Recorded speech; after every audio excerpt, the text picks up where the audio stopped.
우리가 앞에 9장까지의 말씀을 통하여서 우리는 지혜의 길과 또한 악인의 길이 있음을 살펴보았습니다. 1장서부터 9장까지의 말씀은 우리에게 두 가지의 길, 지혜의 길 또한 악인의 길, 지혜를 택할 것이냐 아니면 음료를 택할 것이냐라는 그런 큰 질문을 가지고 계속적으로 반복을 하면서 때로는 아버지의 입술로 또한 지혜의 입술로 우리에게 질문을 하며 우리에게 말씀을 하였던 것이 바로 1장서부터 9장까지의 그러한 말씀입니다. 그래서 어제 말씀에서는 지혜도 초청장을 보내고 또한 미련한 여인도 초청장을 보내서 우리에게 어떤 길을 갈 것인가 라는 것을 질문을 하였죠. 오늘 말씀 이제 10장 1절서부터 시작되는 이 뒤의 말씀은 어떻게 저희가 이 말씀을 봐야 되냐면 한 절 한 절 보게 되면 저희가 읽어보아서 알지만 경고입니다. 그렇죠. 짧은 처음에 미련한 자, 또 지혜로운 아들, 미련한 아들, 의로운 자, 악한 자, 뭐 해서 이게 계속 비교를 하면서 대조를 해서 나오는 말씀이 바로 이 10장 1절서부터 나오는 그러한 말씀입니다. 그럼 우리가 이 말씀 어떻게 봐야 될까요? 이거는 우리가 이 말씀을 항상 볼 때 먼저 염두에 두어야 될 것은 앞에 1장서부터 9장까지의 그 기준에서 우리가 나머지의 말씀을 해석하고 이해하는 것입니다. 여호와를 경외하는 그 지혜의 길 가운데에 우리가 이 말씀을 이해하고 해석을 해야 됩니다. 왜 그러냐면 이것을 만약 그런 것을 해석하지 않는다면 이 경구와 같은 말씀은 앞에 뒤에 상황이 하나도 없어요. 그냥 무조건 그냥 말씀이 그냥 적혀 있죠. 오늘 그 말씀 보게 되면 우리 4절 같은 경우에 이런 말씀이 있습니다. 손을 게으르게 놀리는 자는 가난하게 되고 손이 부지런한 자는 부하게 되느니라. 이 말씀을 보게 되면 부지런해야 되겠구나라는 것들을 우리가 알게 되지만 또한 이 말씀을 통해서는 우리에게 무엇을 말씀하냐면 우리가 하는 일에 대하여서 충성을 다하라는 그러한 의미가 있습니다.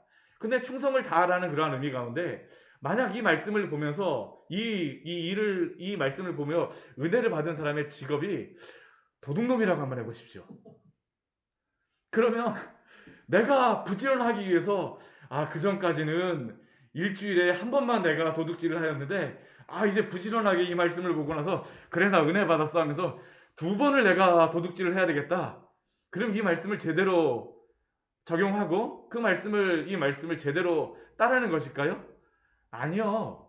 그냥 이 말씀 자체만을 우리가 이해한다면 그냥 그렇게 적용할 수 있겠다라고 생각하지만 그렇게 하면 안 됩니다. 항상 이 뒤에 경고에 대한 그런 말씀을 보았을 때 무엇을 기준으로 생각해야 될까요? 우리가 지혜의 길을 가야 된다는 것입니다. 여호와를 경외하는 그 길 가운데 행해야 된다는 것이죠. 제가 너무 극단적으로 설명을 드렸을지 모르지만 그러나 우리가 이 잠언의 이후의 말씀을 보았을 때에 기준이 무엇이냐라는 것은 분명히 하고 가야 됨을 우리가 이해를 해야 됩니다. 그렇지 않게 되면 이 뒤의 말씀들을 그냥 세상의 지혜, 성공의 방정식, 이렇게 되면 A면 B 딱 해갖고 나오는 그런 공식으로다 우리가 이해할 수 있는데 그렇지 않습니다. 항상 여호와를 경외하는 가운데에 우리가 이 말씀들을 때에 맞게 적용해야 됨을 우리가 항상 기억해야 합니다. 오늘 그러한 부분에서 본다면 오늘 10장 1절의 말씀은 우리에게 먼저 그 앞의 말씀과 연관이 되어졌다는 것을 우리에게 말씀하고 있죠. 지혜로운 아들은 아비를 기쁘게 하거니와 미련한 아들은 어미의 근심이니라. 지혜로운 길을 가는 그러한 아들, 뒤에 그러한 초청장을 받고 그 길을 가는 아들은 누구에게 기쁨이 되겠습니까? 아비에게 기쁨이 되죠. 그 아들을 생각할 때마다 기쁘고 즐겁습니다. 그러나 미련한 그러한 길을 가는 그러한 아들은 누구에게 근심이 됩니까? 어미에게 근심이 되죠. 네. 특별히 지혜로운 길이라고 하는 것은 여호와를 경외하는 그러한 길입니다. 미련한 길은 어떤 길일까요? 여호와 하나님 없이 내 맘대로 내 소욕에 오른 대로 우상을 숭배하며 이 세상의 피조물들을 하나님보다 더욱더 높이며 가는 길이 바로 그 미련한 아들의 그러한 길이겠죠. 그러나 이것은 하나님 아버지의 마음을 기쁘게 하지 않음을 우리는 항상 기억해야 합니다. 재물이 중요한 것이 아니죠. 이 세상의 피조물들이 우리의 주인이 되면 안 됩니다. 오늘 그래서 2절 말씀 보게 되면 당장 우리에게 이렇게 말씀합니다. 불의의 재물은 무익하여도 공의는 죽음에서 건지느니라. 이 시대에 얼마나 재물이 참 우상이잖아요. 그렇죠? 사실 돈이 중요하지 않은 사람은 모든 사람에게는 다 물질적인 그러한 부분이 필요합니다. 물질 없이 우리가 이 세상에서 살아갈 수는 없습니다. 우리가 반드시 그러한 필요에 대한 그러한 물질들을 우리가 취해야 되죠. 필요하고 우리가 사용을 해야 됩니다. 그러나 불의의 재물은 우리가 단순히 재물을 많이 얻는다라고 하여서 하나님이 그것을 기뻐하지 않는다라는 것이죠. 이 세상은 요즘 시대는 돈만 많이 벌면 방법에 대해서는 아무런 그러한 신경을 써지 않는 것이 바로 이 시대 가운데 그러한 생각 아닙니까? 뭐 개같이 벌어서 정승같이 써야 된다. 뭐 그러한 속담도 뭐 속담으로도 이야기하지만 오늘 같은 이 시대에는 뭐 많이 벌기만 하면 모든 것이 좋다라고 이야기하죠. 그러나 오늘 말씀 우리에게 분명히 말씀합니다. 불의의 재물은 무익하다. 공의는 죽음에서 건지느니라. 왜 불의의 재물이 무익하겠습니까? 하나님 앞에 설 때 이 불의의 재물이 우리를 어떻게 하나님 앞에 어떠한 유익이 있겠습니까? 그러나 예수 그리스도를 통하여서 의롭게 된 자들, 또한 예수 그리스도의 그 길을 따라갔던 자들은 또한 예수 그리스도의 그 의로움으로 인하여서 그 죽음에서 사망에서 생명으로 그 생명을 얻게 되는 줄 믿습니다. 하나님께서 또 그 사람들을 만져주시고 먹이시죠. 여호와께서 의인의 영혼은 줄이지 않게 하시나. 때로는 불의의 재물을 놓칠 때가 있습니다. 하나님의 영광을 위하여서 그러한 것들을 놓아줄 때도 있어요. 그러나 누가 먹이시고 누가 입히시겠습니까?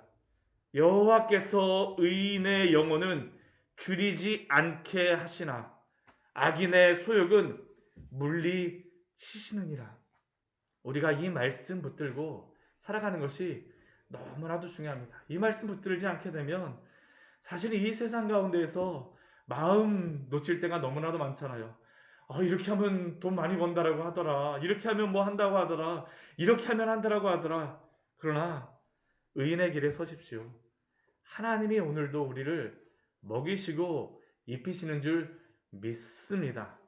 또한 그 가운데에서도 우리가 열심히 부지런하게 노력해야 됩니다. 오늘 이 말씀 한 구절 한 구절 제가 뭐 이렇게 연결해서 이렇게 말씀드리지만 한 구절 한 구절을 우리의 삶에 적용하다 보면 정말 우리가 어떻게 살아가야 될지 지혜에 대해서 말합니다. 우리가 예수님 믿는다라고 하여서 이렇게 생각해서 하나님이 모든 거 다 인도해 주시니까 나는 그냥 뭐 가만히 있어도 돼. 아닙니다. 오늘 4절 말씀을 보십시오. 손을 게으르게 놀리는 자는 어떻게 됩니까? 가난하게 됩니다. 손이 부지런한 자는 부하게 됩니다. 물론 하나님께서 의인의 영혼은 줄이지 않게 하시나 그러나 또 우리가 이 세상의 법칙들이 있죠. 이 세상에 하나님이 또 만드신 그러한 법칙이 있습니다. 우리가 부지런하고 우리가 우리의 삶에 대해서 충성을 다하는 것들이 반드시 필요하죠. 반드시 필요합니다. 저는 그 학생들이 이제 중고등부 아이들하고 그 이제 성경 공부를 하고 이야기를 하게 되면 저는 아이들한테 공부 열심히 하라고 합니다. 왜 공부 열심히 하라고 하냐면 뭐 성적을 높이 올리는 것도 굉장히 뭐 중요하긴 하지만 근데 저는 뭐 성적을 가지고 그렇다고 그 아이들한테 뭐 축복해주고 시험 보기 전에 막 이렇게 막 그러한 것들보다는 저는 그 성적을 통하여서 하나님께서 베풀어 주시는 그 은혜가 있다라는 것을 아이들이 깨닫기를 원합니다. 제가 공부를 예전에 하다 보니까 제가 공부를 잘 못했었거든요. 근데 공부를 잘 못했었는데 정말 공부도 내가 하는 것이 아닌구나라는 것을 하나님께서 깨닫게 해주셨어요. 그러고 나니까 제가 알게 된 게 무엇이냐면 공부뿐만이 아니라 이 세상에 나에게 맡겨진 여러 가지 일들에 대하여서 충성하고 때로는 우리가 아무리 노력해도 잘 안 되는 그러한 부분들이 있습니다. 나의 한계에 부딪힐 때가 있습니다. 그런 때는 어떻게 할까요? 하나님께 더 의지하게 되죠. 저는 이거는 부지런한 사람만이 누릴 수 있는 하나님의 은혜라고 생각을 합니다.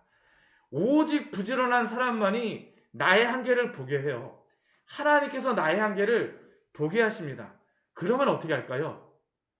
하나님께 기도하러 가죠. 누구에게 의지하겠습니까? 사람에게도 안 됩니다. 나의 능력으로도 안 돼요. 여러 가지 세상의 환경으로도 안 됩니다. 세상은 꽉 막혀 있는 것 같아요. 내가 아무리 부지런하였지만 꽉 막혀 있는 것 같습니다. 그러나 누가 도와주시겠습니까? 하나님이 도와주시죠. 하나님이 도와주세요. 손을 게으르게 놀리는 자는 가난하게 되고 손이 부지런한 자는 부하게 되느니라.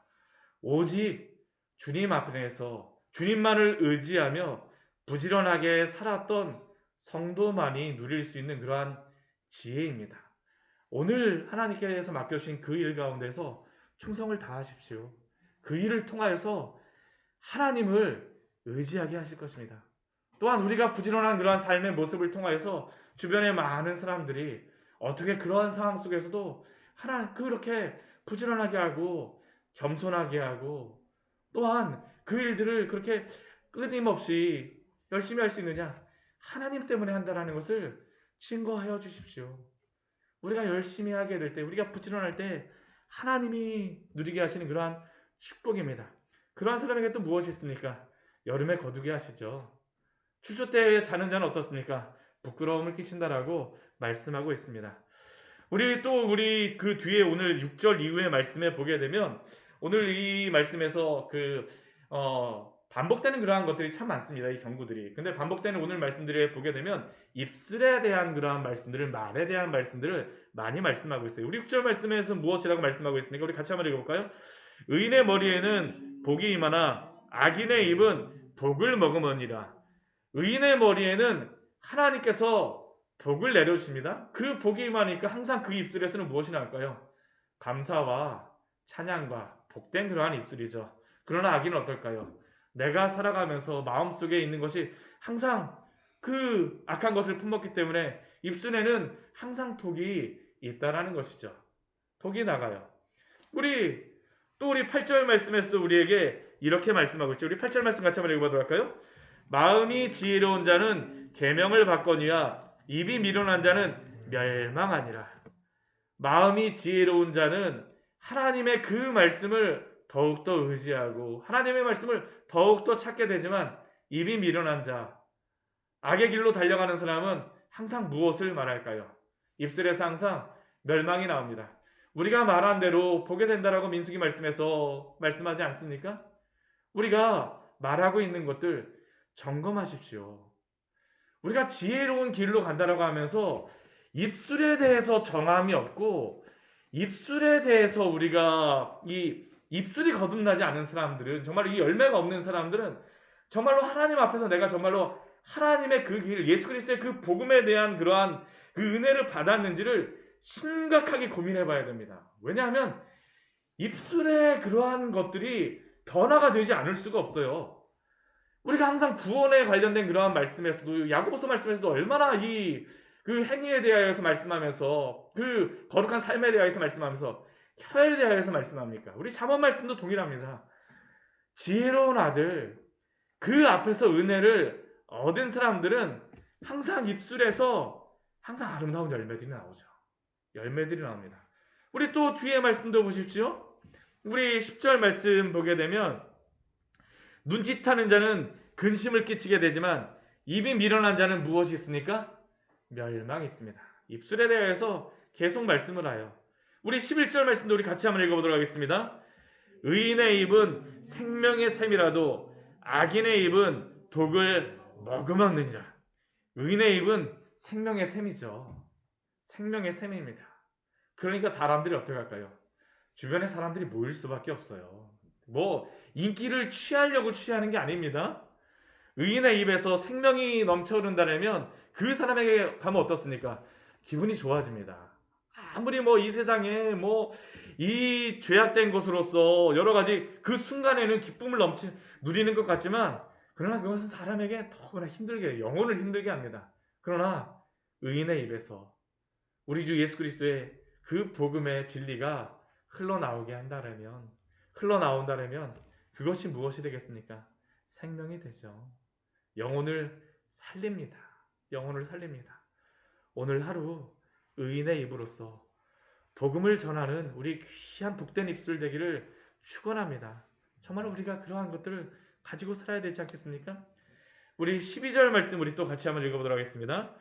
미움은 다툼을 일으켜도 사랑은 모든 허물을 가리느니라. 저는 이 말씀 오늘 하루 잘 가지고 지내셨으면 좋겠습니다. 저는 이거 너무나도 중요한 것 같습니다. 미움은 다툼을 일으켜도 우리가 가는 곳마다 그 그리스도인이라고 하면서 가는 곳마다 다툼을 일으키게 되면 하나님의 영광이 나타날까요? 결코 나타나지 않습니다.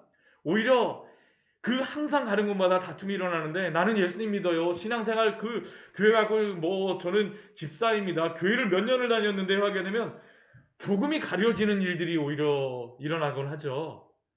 그러나 무엇이 허물을 가립니까?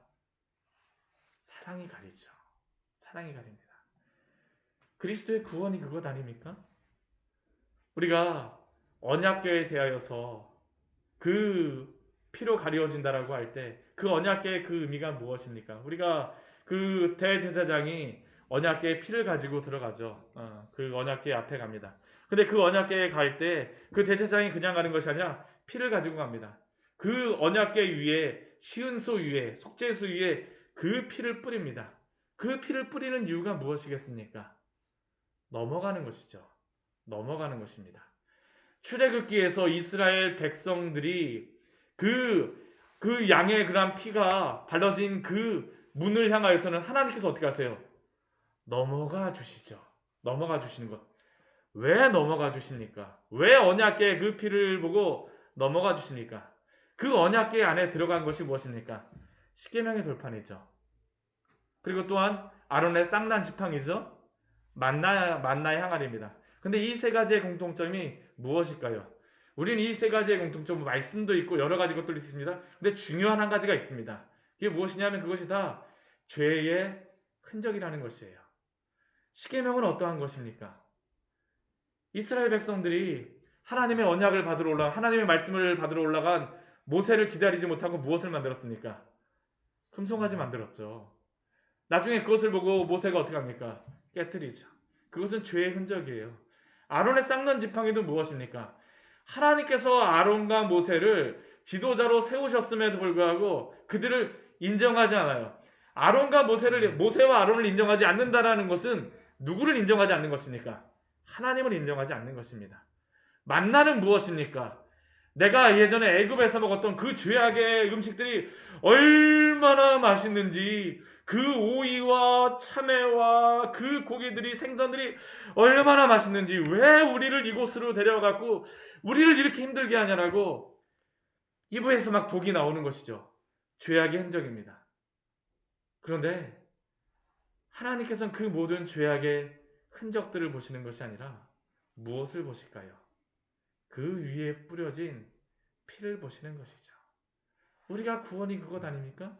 예수 그리스도가 우리를 사랑하심으로 십자가에 달리심으로 말미암아 우리의 허물을 보는 것이 아니라 우리 주 예수 그리스도의 사랑, 예수 그리스도의 그 은혜, 예수 그리스도의 그 피를 보심으로 말미암아 우리가 의로운 자로 여기심을 받은 줄 믿습니다. 사랑으로 덮어주십시오. 우리가 바로 예수님을 믿었다면 이것을 하는 것이죠. 입술에서 악한 말이 나가지 않는 것도 바로 이것입니다. 예수 그리스도 때문에, 그리스도 때문에. 이것을 안 사람들은 사랑은 모든 허물을 가리게 하시는 줄 믿습니다. 믿습니다. 하나님이 그 길을 인정해 주세요. 오늘 우리 9절 말씀 우리 같이 한번 읽어보도록 하겠습니다. 9절 말씀 같이 한번 읽어볼게요. 바른 길을 행하는 자는 걸음이 평안하려니와 굽은 길로 행하는 자는 드러나리라. 이렇게 생활을 하다 보면 때론 이러한 마음들이 있어요. 나만 손해보는 것 같아. 나만 손해보는 것 같아. 나만 바보 같아. 나만 바보 같아. 근데 오늘 잠언 9장 우리 9절 말씀에서 무엇이라고 말씀합니까? 바른 길로 행하는 자는 걸음이 평안하려니와 이 평안을 누가 주실까요? 하나님이 주시는 줄 믿습니다. 굽은 길로 행하는 자는 누가 드러나게 하실까요? 하나님이 드러나게 하십니다. 하나님이 그 공의 가운데에 오늘도 지키시고 오늘도 붙들어 주시죠. 우리 17절 말씀 읽고 오늘 말씀을 같이 마치도록 하겠습니다. 훈계를 지키는 자는 생명길로 행하여도 징계를 버리는 자는 그릇 갖느니라. 세상의 다른 말씀들, 세상의 많은 지혜들 붙잡는 것이 아니라 하나님의 그 훈계와 하나님의 그 율법의 말씀을 사랑하십시오. 그 말씀을 붙드십시오. 그 길로 행하십시오. 그것이 바로 생명의 길입니다. 오늘 때로 하나님께서 우리에게 징계를 주실 수도 있습니다. 고난을 주실 수도 있습니다. 그러나 그것을 통해서 우리가 얻어야 될 것은 무엇일까요? 하나님이 나를 사랑하셔서 오늘 나에게 또 이런 것들을 주시는구나. 하나님 사랑하는 그러한 방법으로 그 징계조차도 참으시는 우리 귀한 지혜로운 성도님 되시기를 축원합니다. 같이 기도하도록 하겠습니다. 하나님 아버지, 오늘 말씀을 통하여